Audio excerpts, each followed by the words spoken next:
No Brasil, a gente tem costume de dizer que o ano só começa depois do carnaval. Mas, para os acadêmicos das eleições 2026, parece que realmente Brasília já deu o start.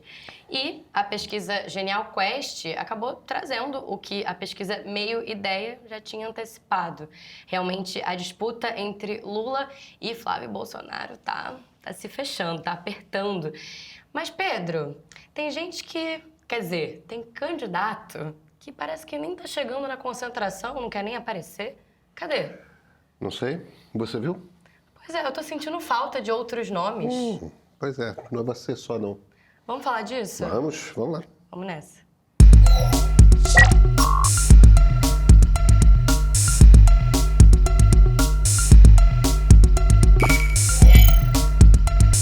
Pedro, nessa semana os seus dois pontos de partida dialogaram bem. Acho que a pesquisa complementou de alguma maneira o que você já tinha trazido na segunda-feira. E então, as perguntas também vão acabar se misturando um pouco, tá? Tá bom. As perguntas dos dois vídeos. Vou começar com a do Maciel. Ele falou o seguinte: Pedro, eu gostaria de saber a sua opinião sobre o que aconteceria ao candidato de direita que se desvencilhasse dos Bolsonaros. O Flávio vem se consolidando a cada pesquisa como o candidato mais forte a combater Lula. E, nesse sentido, as portas para outras candidaturas de direita se fecham. Não existe uma terceira via que apoie Lula ou Bolsonaro. Para se destacar nesse caminho, o candidato vai precisar mostrar que não é subserviente a nenhum dos dois. Como você disse, os eleitores independentes representam 1/3 dos votos. É muita coisa. Isso poderá definir o candidato de oposição no segundo turno. Eu faço parte desse grupo, ávido por alguém que se distancie de Lula ou qualquer Bolsonaro. Eu ficaria muito feliz em ver um candidato de direita que tivesse coragem de mostrar independência, que não apoiasse a anistia àqueles que atentaram contra a nossa democracia, que não tivesse uma postura tão preconceituosa e conservadora nos costumes e que, sobretudo, marcasse posição divergindo da postura extremista e radical dos Bolsonaros. Maciel, tá sonhando ou é possível? Já viu, né? Vamos lá. Se você soma a direita não bolsonarista com os eleitores independentes, dá 50% do eleitorado. Até um pouco mais do que isso. Então, sim, Yasmin, tem esse mercado. Existe um vácuo ali, um nicho de negócio? Existe um nicho de negócios. Existe um nicho de negócios. Tem uma coisa delicada aí, que é o seguinte: existe um candidato que está fazendo um discurso que é nenhum nem outro, entendeu? Eu não vou com Lula, eu não vou com Bolsonaro, acho que tem problemas em ambos. Esse candidato é o Eduardo Leite. Aparentemente, esse público não está procurando um candidato liberal, está procurando um candidato conservador. Ronaldo Caiado e Ratinho Júnior são candidatos conservadores.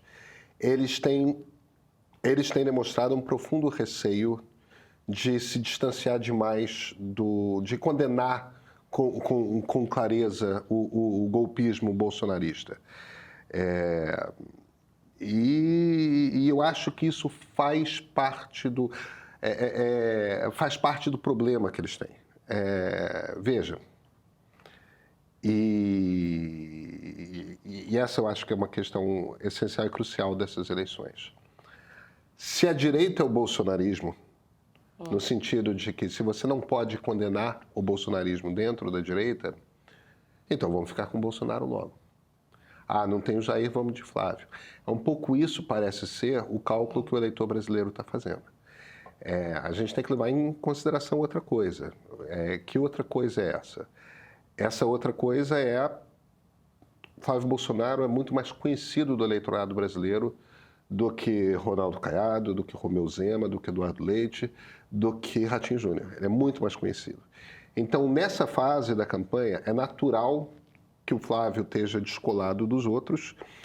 Não quer dizer que não existe espaço para os outros crescerem. Eles precisam aparecer. Agora, quem é o concorrente desses outros candidatos no primeiro turno? É o Flávio Bolsonaro, não é o Lula. Por quê? Porque o voto da esquerda, eles não vão ter. Esse voto é do Lula. O voto lulista, eles não vão ter, o voto é do Lula. Eles estão disputando a turma que não quer o Lula. São 2 vagas no segundo turno. Uma já é do presidente Lula.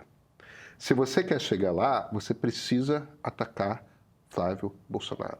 E você precisa encontrar uma maneira de se destacar. Você precisa se contrastar dizendo, olha, para você que não quer o Lula, deixa eu te falar uma coisa, Flávio Bolsonaro é uma má escolha. A teoria de eleição que eles estão desenvolvendo é que você, sendo de direita, não pode atacar o Bolsonaro. Você tem que incorporar o Bolsonaro. Por quê? Porque você precisa do voto bolsonarista no segundo turno. E é verdade, você precisa do voto bolsonarista no segundo turno. Como é que você faz isso? Eu acho que já chegou no momento de você começar a fazer esse descolamento. De esses candidatos começarem a fazer esse descolamento. O candidato de direita que começar a bater no Bolsonaro, dizendo, esse cara só fazia confusão, esse cara é complicado, entendeu? Ele não tem nada de inocente e tal. Você tem que construir algum tipo de discurso em cima disso, apelando para um público conservador, porque esse é o eleitorado que existe na direita. É um eleitorado conservador, não é um eleitorado liberal. E que é a maior parte do nosso Brasil, em termos de eleitores. É a maior parte do nosso Brasil. É a maior parte do nosso Brasil. É 50%, quase 50% da sociedade conservadora. Se você somar liberais e conservadores, dá pouco mais de 60% do Brasil. Mas conservadores só dá quase 50% do Brasil. Isso é o que temos para hoje. Agora, Pedro, deixa eu trazer essa provocação do Rod. Ele falou o seguinte, Pedro, acompanho o meio e concordo com praticamente tudo. Achei fofíssimo. Mas eu não consigo entender por que você se esforça tanto para ignorar a única direita não bolsonarista o tempo todo. O Ratinho, o Caiado, etc., se humilharam por meses para ter a bênção do Bolsonaro. O Caiado, no seu programa, foi bizarro de vergonhoso o esforço dele de não criticar o bolsonarismo. Ignorar a real direita não bolsonarista não faz ela deixar de existir. Fica a dica. Eu não sei de quem que ele está falando. O Eduardo Leite a gente entrevistou ao vivo no nosso programa. Ele é, obviamente, não bolsonarista. Aí a gente pode discutir se ele é de direita ou não é de direita. Eu acho que é um centrista. Talvez ele esteja falando, pela estrutura do discurso, do MBL, do Renan Santos. Veja, quando aparecer, quando for relevante eleitoralmente, a gente vai falar mal ou bem, a gente vai discutir, a gente vai conversar sobre o candidato do Missão. Mas hoje é tão relevante discutir o candidato do Missão quanto é discutir Aldo Rebelo. A gente também não fica falando do Aldo Rebelo. É porque eles não pontuam. Eles pontuam menos que 1% nas pesquisas. Eles são irrelevantes eleitoralmente, entendeu? É como, sei lá, na eleição de 1989, ficar reclamando que a gente não está falando de Enéas ou de Marronzinho. As pessoas nem sabem quem é Marronzinho mais, mas, enfim, era uma figura folclórica que foi candidata à presidência da República. Não é relevante eleitoralmente. Quer dizer que nunca vai ser relevante eleitoralmente? Não pode ganhar relevância eleitoral. Mas precisa ganhar, os candidatos precisam fazer isso. É diferente quando a gente fala de um candidato do PSD, porque ele está num partido que é o partido que mais tem governadores e tem mais prefeitos no país, entendeu? Uma das maiores bancadas da Câmara. Aí tem uma baita de uma estrutura partidária sem a qual ninguém governa no Brasil. Então, a gente tem um tempo desse tamanho. A gente vai falar de candidatos que têm impacto no jogo político nacional. Renan Santos não tem impacto no jogo político nacional. Aldo Rebelo não tem impacto no jogo político nacional. Quando essa realidade mudar, aí a gente muda. Eu acho que essa colocação aqui do Wilson dialoga bem com isso que você está trazendo. Ele diz assim, Pedro, no futebol, dizem que jogador que não está empenhado corre de calça jeans. Não parece ser esse o caso da turma do Kassab? Afinal, qualquer um que ganhe, ele Perdão, afinal, qualquer um que ganhe, ele tem espaço para negociar e ser o cara mais importante dos bastidores. Não, mas eu acho que não. Eu acho que o Kassab genuinamente quer construir um partido político que vai ter impacto nas eleições presidenciais. Eu realmente acho que o Kassab quer ter um partido que esteja sistematicamente no segundo turno, como o PSDB foi no passado. Ele não construiu esse partido ainda. Eu acho que ele quer isso. E acho que ele tem chance de construir isso. Ele só está dependendo de políticos que têm muita relevância regional e, por enquanto, nenhuma relevância nacional. Essa relevância tem que ser conquistada. Cara, eu não sei o que os candidatos do PSD estão fazendo. Eu, se fosse ele, já tinha me licenciado do governo estadual, os 3. Entendeu? E estaria circulando Rio, São Paulo e Minas toda semana. Esse é o trabalho de candidato à presidência da República. Eu já teria ido a todos os podcasts. Eu estaria distribuindo loucamente cortes um após o outro. Eles não estão trabalhando para aparecer. Agora, ainda falando dessa questão de o que fazer para entender esse eleitorado que está ávido por uma alternativa além de Flávio e Lula, eu gostei muito dessa colocação do Diego. Ele diz o seguinte: Pedro, quem é que ganha voto hoje defendendo democracia? Vai ganhar no máximo o suspiro do centro democrático, que é minúsculo, e vai lamentar ter de votar no menos ruim para se livrar da catástrofe. Eu concordo que o Lula poderia ser mais inteligente e incorporar essa lógica da coalizão. Mas sério, bicho, sou a favor da democracia, do debate, do dissenso produtivo, da solução conjunta para os impasses nacionais, ele colocou entre aspas. Isso não vai conseguir nem 2 segundos de visualização. Aliás, quem usa um arremendo dessa retórica é o Congresso, enquanto quer só aumentar o seu caixa. Cara, bicho, eu gostei muito.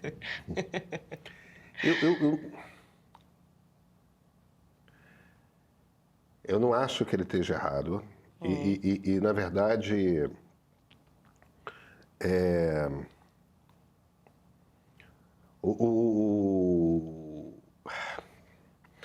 o fato de que hoje a gente tem no Brasil apenas 6% da sociedade liberal-democrata mostra que só tem o liberalismo democrata é a ideologia da democracia, é a ideologia do regime. Quando a gente tem apenas 6% da sociedade que tem por ideologia a ideologia fundadora do regime, é claro que a democracia está em crise. Por quê? Porque esse é o único público, inclusive isso é uma coisa que, não na nossa pesquisa, mas na pesquisa Quest, na Brasil no Espelho, eles observam isso. Só são esses 6, 7% da sociedade que botam em primeiro plano como a coisa mais importante que um político precisa ter, como critério, como objetivo, é a manutenção do regime. Ninguém na esquerda, ninguém na direita, fora desse pequeno grupo, considera que a coisa mais importante é a manutenção da democracia. Então, sim, você tem razão. Um discurso de defesa da democracia, a não ser que você tenha um candidato, como foi em 2022, que claramente estava trabalhando para a ruptura, ele não é um discurso vencedor. Agora, ninguém está testando, né, Yasmin? Existem outros discursos que são discursos possíveis. Você pega o último presidente liberal mesmo, americano, foi Barack Obama. Ele não fez um discurso de defesa da democracia, até porque a gente não estava ainda nessa fase de crise democrática.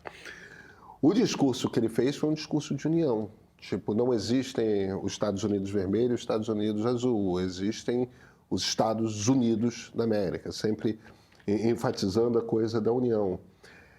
Não tem nenhum político fazendo um discurso antipolarização, por exemplo.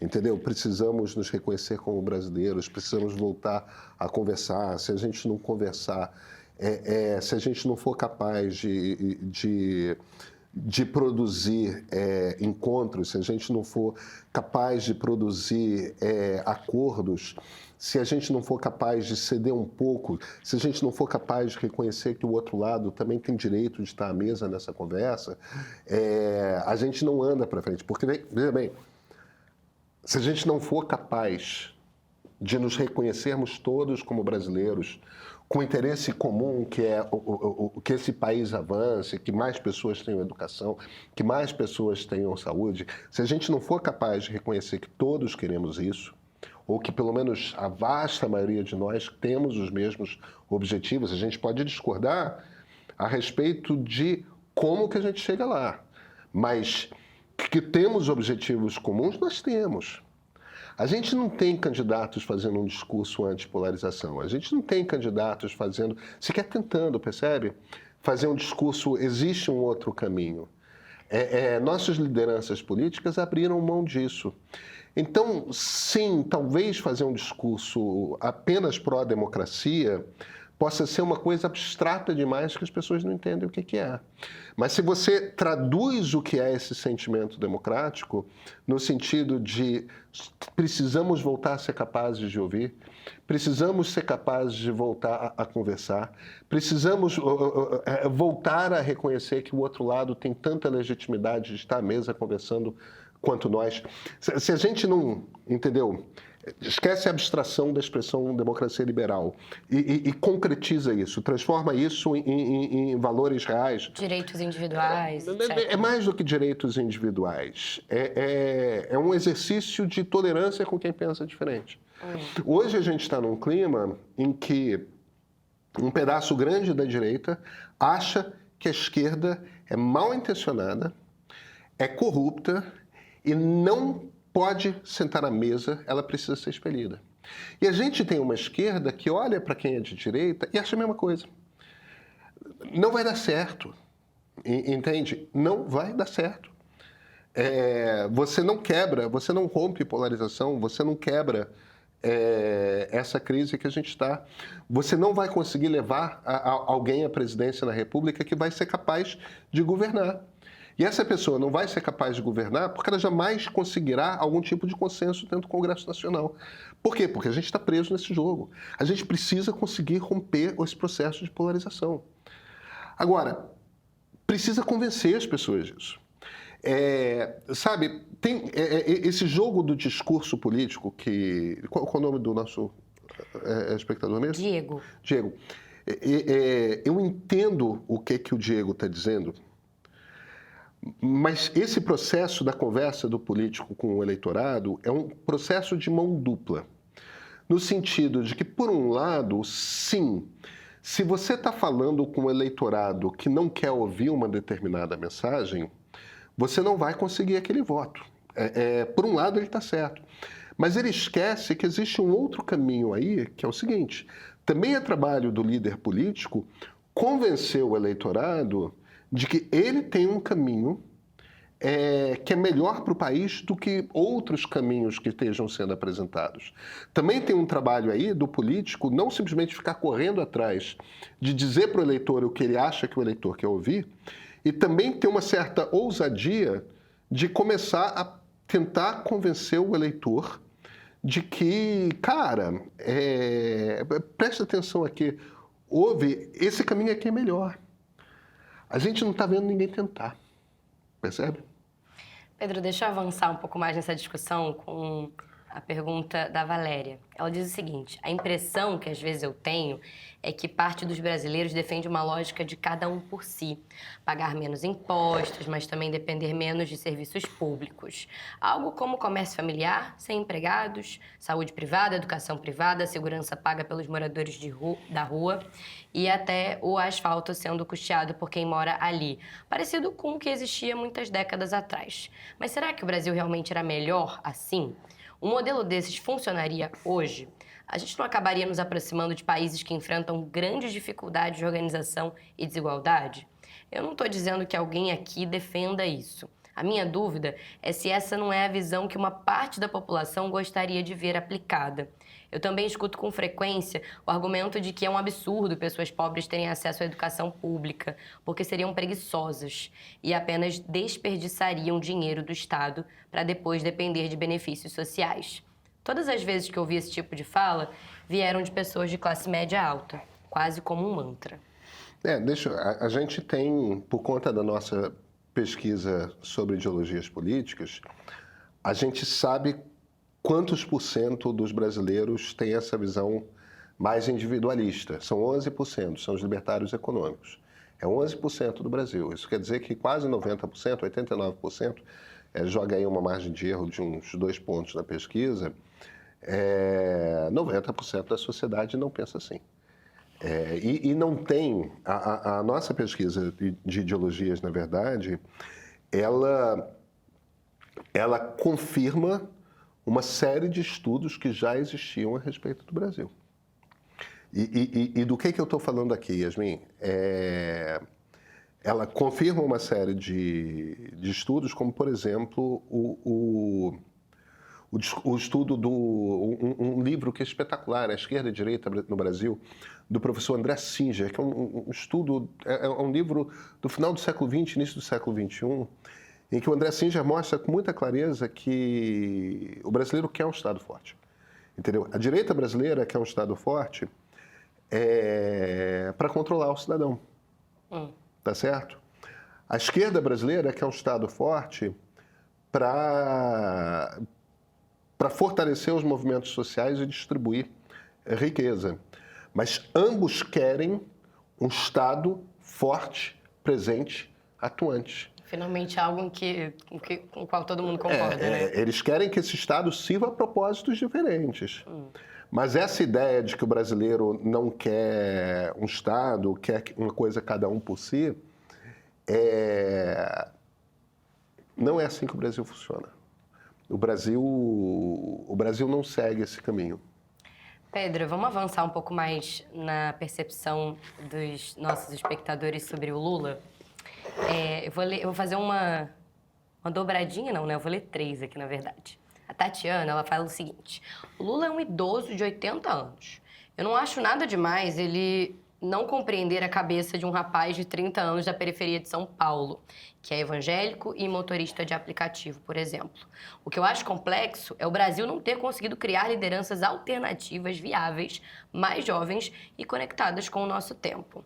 A Valéria completou e falou o seguinte: meu caro, se referindo a você, o Lula perdeu há muito tempo essa habilidade que você menciona. O Lula só consegue atingir os fanáticos. E esses não vão resolver uma eleição. Para fechar, o comentário do João. Ele fala o seguinte: o Lula é intolerante. Paz e amor é uma máscara que ele não está, pela idade e necessidade, mas disposto a usar. Como é um grande enganador, sempre funcionou. Melhor ele retornar à teatralidade, senão vai perder. Vamos lá. O Lula é possivelmente o presidente mais importante da história do Brasil, tá? Em termos de impacto. Eu botaria ele, eu costumo dizer isso direto, e não tem nada a ver com simpatia ideológica. Fernando Henrique Cardoso e Luiz Inácio Lula da Silva são 2 caras que no Palácio do Planalto transformaram o que o Brasil é. Transformaram radicalmente o que o Brasil é. Nunca a gente viu 3 governos, como os governos FH1 e 2 e o governo Lula 1, que deram tanto à sociedade brasileira, que tiveram tanto impacto e transformaram tanto a sociedade brasileira. Aquele período desses 3 mandatos é um período de uma profunda transformação que levou, com a estabilização... O Fernando Henrique tirou um pouco mais de pessoas da pobreza do que o Lula, tá? Mas ambos tiraram muita gente da pobreza. Um fez isso com a estabilização da moeda, que é uma coisa que ninguém conseguia fazer, E aí veio o Plano Real e o Plano Real conseguiu fazer. E no momento que a pessoa pobre, que não tinha um banco, passou a manter o valor da sua moeda, fazer com que o dinheiro seguisse valendo mais ou menos a mesma coisa até o final do mês, quando ela recebe o salário, só isso já tirou uma quantidade abissal de pessoas da pobreza. Aí quando você junta com todos os programas sociais que começam no governo Fernando Henrique, via Comunidade Solidária, da doutora Ruth, e seguem com mais ousadia, inclusive, até porque tinha mais dinheiro por conta do boom das commodities. No governo Lula I, quando você inclui a imensa reserva que o Henrique Meirelles produziu dentro do Banco Central no governo Lula I, quando você sai e vê esse arcabouço todo, você vê um país que construiu uma infraestrutura econômica e de direitos sociais e de programas sociais que fez com que o Brasil deixasse de ser um país onde existisse fome, que fez com que o Brasil fosse um país em que o acesso à educação pública passasse a ser universal, que fez com que mais de metade da população deixasse de ter pesadelo com a ideia de que você pode passar fome e não ter 3 refeições por dia ou não ter um teto em cima da sua cabeça. Ninguém fez, nenhum presidente, não tem Getúlio, não tem JK, não tem ditadura militar, não tem nada que se aproxime ao que esses 2 homens fizeram. Então, o Lula não é um radical, o Lula não fala só com fanáticos, o Lula é um político extremamente habilidoso, extremamente carismático. Eu já tive com ele algumas vezes, ele na física, uma pessoa adorável, encantador. Eu só conheci um político que tinha esse mesmo, no Brasil, esse mesmo magnetismo pessoal, que é uma das habilidades que um político pode ter ou não, tá? Que era Leonel Brizola, que é um cara em quem eu jamais votaria, tá? O Brizola, mas tinha esse mesmo magnetismo pessoal. Eu não conheci o suficiente Paulo Maluf, eu só tive com ele uma vez. Quem teve mais contato com o Maluf diz que o Maluf tinha o mesmo magnetismo social. Essa coisa de... essa pessoa de ser muito encantadora mesmo, e que usa esse magnetismo como uma ferramenta política, que é aquilo que a gente chama de carisma, né? Agora, sim, o Lula é um homem de 80 anos que pensa com uma cabeça de esquerda dos anos 70 e que eu acho que, sim, ele não usa telefone celular, eu acho que ele está muito distante da realidade do povo, sim. Ele está muito distante da realidade da periferia, sim. Agora, o Lula não tem nada de burro. Entendeu? E ele tem muita gente com muita pesquisa, ele adapta o discurso dele, ele vai atrás, ele tenta se encaixar, entendeu? Ele não é como Joe Biden, que estava gagá. E você tem que respeitar um líder político que parte em qualquer eleição de 30% dos votos, entendeu? Isso não é um cara que está falando com pouca gente, isso é um cara que é percebido como seu líder por 30% dos brasileiros. A única vez que a gente teve um líder político com esse nível de popularidade, com esse tipo de base política, foi Getúlio Vargas. E Getúlio foi um ditador. Lula jamais foi um ditador. Então, tem que respeitar o Lula. Essa ideia que algumas pessoas têm da direita têm de que o Lula é um fanático, o Lula é isso, o Lula é aquilo. Não, o Lulinha Paz e Amor é um número que, de fato, é uma persona, evidentemente, que o Lula adota, porque políticos têm essas personas. O Lula tem a persona Jararaca e ele tem a persona Lulinha Paz e Amor. E ele usa como uma ferramenta, como é que é a maneira que eu preciso me comunicar nesse momento. Isso é uma coisa que políticos profissionais fazem. A persona Lulinha Paz e Amor é uma persona que fala com o centro. A persona Jararaca é uma persona que o Lula fala apenas com a esquerda. Aí ele tem que tomar uma decisão que é um cálculo político, isso é uma ferramenta, numa caixa de ferramentas, que você usa quando o que você acha que você precisa numa eleição é ter uma militância mais aguerrida, aí você fala com a esquerda, porque o centro não vai fazer campanha para o Lula, não vai. Pode votar, mas não vai. Então, no momento, ele precisa animar a militância. Por quê? Porque a militância acha que já ganhou. Ele sabe que está longe de ter já ganhado, que vai ser uma eleição difícil e tudo mais. Então, ele está ali animando a militância. E ele está com um problema gigantesco de falar com o centro. Por quê? Porque, em grande parte, Yasmin, ele não conseguiu governar. Ele não conseguiu governar porque o Poder Executivo está fraco. O Congresso é de direita, a sociedade está muito à direita do Lula. Não quer dizer que o Lula seja um radical de direita, ele não é. Mas a sociedade está... Desculpa, um radical de esquerda, ele não é. Sim. Mas a sociedade está muito à direita dele. E isso quer dizer que a gente tem um Congresso bastante de direita. E um Congresso que está menos fisiológico, está mais ideológico. Então, um presidente de esquerda não consegue governar. Aí, para se destacar, ele tomou a decisão, isso foi uma escolha dele, Lula, ele tomou a decisão de, na política externa, brigar com o centro. Entendeu? Não foi brigar com a direita, ele foi brigar com o centro. E aí ele perde mais um pedaço de eleitores. Grande. Entendeu? Por quê? Porque ficou acenando para a esquerda. É uma escolha, entendeu? Ficar acenando para Nicolás Maduro, para Irã, para a Rússia, todo o discurso antisionista, tudo mais. Ele se isola dentro da esquerda. Ele pode fazer isso. Eu acho que foi um cálculo político errado. Mas eu discordo dessa caracterização que fazem do Lula. Eu não discordo de que o Lula tenha se descolado demais por conta de escolhas políticas que ele fez de um eleitor moderado. Escolhas políticas que ele fez na economia, mas principalmente na política externa. Pedro, para a gente encerrar esse ponto de partida React, eu quero tocar nesse ponto dos evangélicos um pouco mais. O Harmony, ele falou o seguinte, que os evangélicos, para ele, não pensam por si, que eles seguem o pastor. E o pastor só está interessado em mamata. O Lula não entendeu que precisa dar isenções e terrenos para ganhar o apoio deles, ou não permitiu que assim fosse. Bolsonaro negociava em ouro com eles, para quem lembra.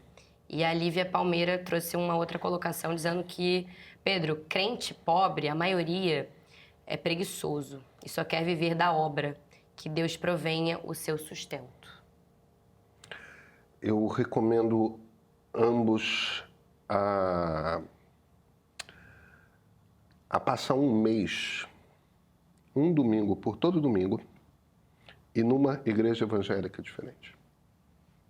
Porque eles não entenderam, como um pedaço imenso da esquerda não entendeu o que é o Brasil evangélico. É um Brasil, em geral, profundamente ético. É um Brasil, eu estou falando das pessoas, tá? Das pessoas que são evangélicas. É um Brasil profundamente ético. É um Brasil extremamente disposto a trabalhar. É um Brasil com uma vontade imensa de crescer. É um Brasil bastante conservador, no sentido de que entende que a família deve estar no centro de todas as decisões. É um Brasil de uma quantidade imensa de mães solteiras, porque o pai abandonou e elas estão na luta de conseguir botar comida em casa e cuidar de 2, 3 filhos ao mesmo tempo. É um Brasil extremamente dependente de serviços públicos, saúde pública, creche, escola pública. É um país... Cara, sabe uma coisa que a esquerda não consegue? Eu ouvi isso de um cara de esquerda uma vez, que é um cara que eu respeito imensamente, embora eu discorde radicalmente dele. Depois de ter convivido muito durante um ano, dando curso numa igreja evangélica, ele se virou para mim e falou, caramba, o clima de solidariedade e comunidade que existe dentro das igrejas evangélicas. É o meu sonho comunista que eu jamais vi a esquerda conseguir construir. Entendeu? Por conta desse nível de comunitarismo, de todo mundo se juntar no fim de semana para erguer, bater uma laje para um irmão, de quando alguém fica desempregado, todo mundo na igreja se une para levar um prato de comida por dia.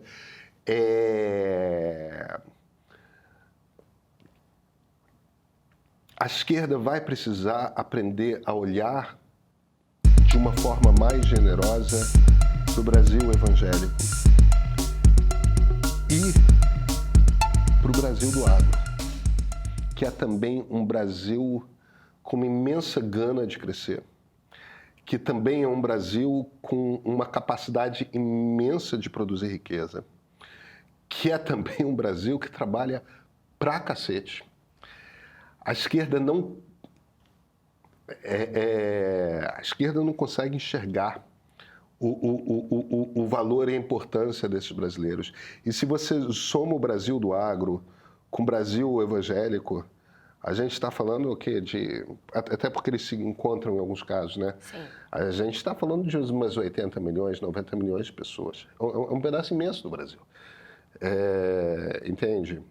Eu não estou dizendo, Yasmin, que muitas pessoas de direita, inclusive evangélicos, e muitas pessoas do agro não tenham também perdido a capacidade de olhar com generosidade e reconhecer a disposição ao trabalho, a disposição a crescer de muitas pessoas de esquerda. As pessoas não estão se olhando, as pessoas não estão se reconhecendo. As pessoas...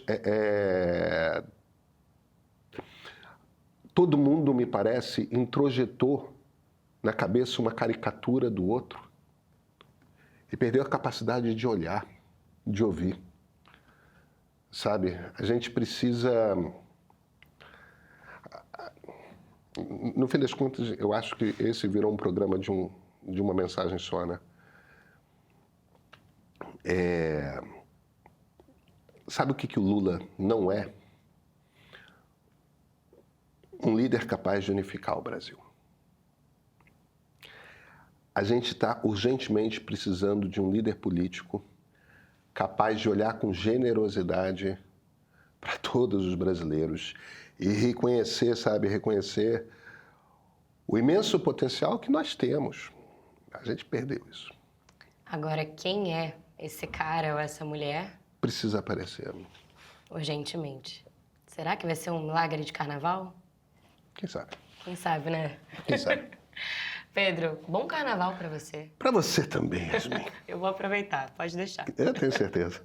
Assinei o MEIO. Trabalho com comunicação política e o MEIO tem sido simplesmente perfeito na minha vida. Ajuda muito no dia a dia. Não me arrependo nem um pouco de ter assinado. Parabéns a todos pela pesquisa MEIO Ideia e pela excelente matéria da edição de sábado. Esses comentários dizem bastante sobre quem escolhe o MEIO. Gente que não quer só acompanhar a política, e sim entender o que está acontecendo de verdade. E em ano de eleição, olha, isso faz toda a diferença. O MEIO Premium é para quem quer sair da reação automática e ganhar leitura de cenário. Para quem quer informação bem explicada, sem gritaria, sem culto e sem ficar preso à própria bolha. Um dos pilares disso é a pesquisa MEIO Ideia. Ela é mensal e ajuda a ter o pulso, sabe, da eleição, entendendo como o eleitor pensa, o que pesa nas escolhas e como o jogo político vai se rearranjando ao longo do tempo. Como assinante premium, você recebe essa pesquisa em primeira mão, em PDF, no segundo em que o Tribunal Superior Eleitoral libera os dados. É informação para circular, para chegar nos grupos e qualificar as conversas. Mas o Premium vai muito além da pesquisa. Quem assina acompanha uma cobertura completa das eleições de 2026, bastidores direto de Brasília, o MEIO Político e edição de sábado, nossas newsletters especiais com análises e reportagens exclusivas, além de acesso ao streaming do MEIO com séries e documentários originais para entender o Brasil além da notícia do dia a dia. No fim das contas é isso. Por R$15 por mês você atravessa o ano eleitoral mais preparado, com